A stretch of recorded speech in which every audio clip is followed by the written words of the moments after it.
Meters, stand by, 10th and final race. Starter says go and they're racing away.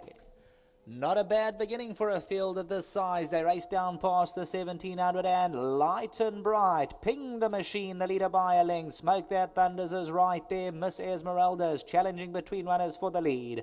Tenderwood's right in the early vanguard. So too Imbuta Castrum. Bertha's caught wide on the outside. Wimaway's one in. Smoke That Thunders, the big white blaze between runners. Venetian Gold, Des Rocha racing about 6-7 lengths off them. They compact mid-division. Jolie Kitten towards the inside. Black Dynamite a patient ride. They 9-10 lengths off the leader. Magical Dynasty's now a dozen lengths off them as they sort out into stride. Isolites amongst the back rank now 16 lengths off them.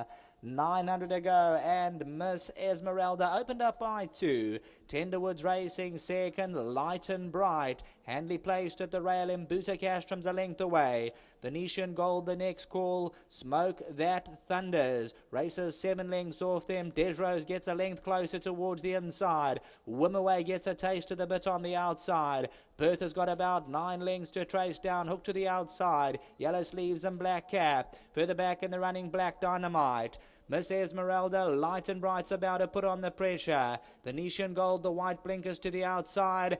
Des Roche is starting to unwind a good-looking challenge at the 300-meter marker. Des Roche now powers into the lead. Light and Bright and Venetian Gold. Des Roche with 200 to go. Venetian Gold's a persistent challenger on the outside. Des Roche goes on by 3 parts of a length. On the outside, Venetian Gold tries to go with her, but number 10, Des Roche, is going all the way here. Venetian Gold second, Imbuta Castrum, Light and Bright. Then came Injaka behind these runners, Jolie Kitten.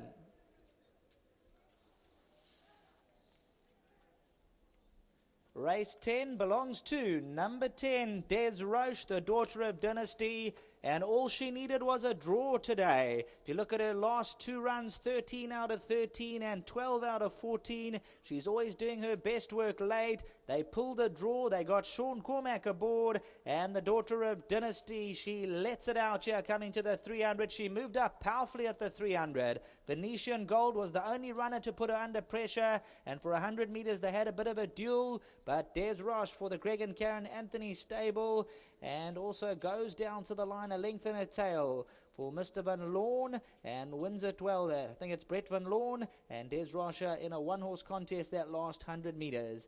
Imbuta Castrum staying on, Light and Bright.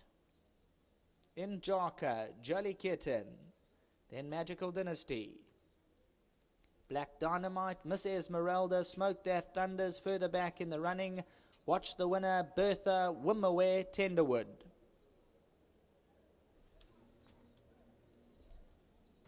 .300 meters to go and Des Roche moved up full of run. Venetian Gold was the only danger and for a couple of strides tried to go with her, but over the last 100 meters, the daughter of Dynasty, the 4-year-old, just too good. She's out of the Centenary Mare Spanish Encounter, and number 10 gets into the winner's enclosure. Venetian Gold runs a good race back in second. That's the 10th and final race. Race 10 belongs to number 10 as we hand you back to the studio.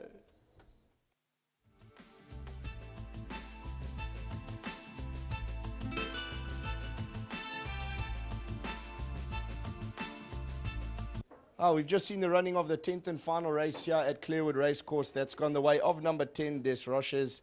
It's a 4-year-old daughter of Dynasty, ridden to victory by Sean Cormack and trained by Greg and Karen Anthony. Sean, take us through the race. It was quite a competitive field. Yeah, I thought it was a very competitive maiden, and yeah, listen, I was supposed to ride this filly in one of those meetings that they did away with, but you know, Karen's kept her on the boil. You know, she's had a few runs close by, and she's done a wonderful job. She went down to the start very, very well. I was very pleased with the way she went down, and I'm just grateful that she gave me the opportunity on this filly. You know, she got a nice gait. Her form has been pretty consistent, so I thought that she'd be a huge runner. And must have loved the extra. I think she would have won a mile anyway, you know, the way she won today. But you know, she obviously enjoyed the extra ground. There was no problem with it. And as I say, you know, coming from a decent gate, it was always going to make my life a lot easier. Had a nice run in the race. I was able to let her, you know, slide through them. And when I asked her for a little bit more, she gave it to me. Great stuff, Sean. Well, congrats on riding the 10th and final winner there. I hope you have a good evening. thanks, I'm going to. And obviously thanks to Brett and to the Sucrages and to my sponsor Highlands. Great stuff, Sean. Thanks so much. Let's call through the owner or the trainer, one of the two. Can just come through. Let's quickly grab the owner. You were here first. Awesome to have a winner, 4-year-old daughter of Dynasty, and relish the extra. Sean just said that he thought it would even win over 1,600. Yeah, look, we've been patient with her. Had to give her time to mature in that, but the patience been paid off. And I must say, she went down to the start really, really well. Yeah, she's got an elastic type action and she just floats. So let's hope there's more to come. And do you think she'll possibly go further? Yeah, she should on pedigree. Been a Dynasty and out of a Spanish encounter me. But her sisters and brothers have gone further, so I definitely think so. And I see, what's it like? I mean, I would never know, but what's it like to breed and own? Yeah, it's a double whammy. So If only you trained it and rode it, then you could have got the whole lot. I don't think the riding's even an option, but yeah, no, it's a great feeling. Awesome stuff. Congrats on the winner. Always nice to win the last one. I hope you enjoy the champagne. Great, thanks so much. Great stuff. Let's get Mrs. Anthony through here. Karen, great to have the winner. You prepped this horse perfectly, like Sean alluded to, and the extra ground helped, and it's won a cracking good race. Yeah, we had her over the shorter ground, educating her. She's a lovely mover, this filly. Sean rode a fantastic race. I mean, he was in control from the jump and just produced her at the exact right time. Things just fell into place. I'd like to thank owners here, Brett and GoldCircleRacing. Thank you very much for the support in the yard. And I think this filly will go on from here. She's not stopping here. I mean, if you have a look in the race card, last two runs, she hasn't cracked a draw. So, I mean, today she cracked a draw. Sean placed her nicely, and that was the end of that. Yeah, she hasn't been the luckiest with her draws, I must say, and we've been forced to run her because we need to get going. She is a 4-year-old, so we elected to run her and teach her as best we could from the draws. Dr. Lamberti, thank you to him. He was always at work in the mornings and has ridden her up until now. And yeah, so thanks all round. Well, great stuff. Congrats to the owners, obviously, and to yourself. It's always nice to close out the meeting. Yeah, and thanks to Greg as well. Thank you. Thank you so much. Okay, There was the running of race number 10. That went the way of number 10, Des Roches. That was trained by the Anthonys.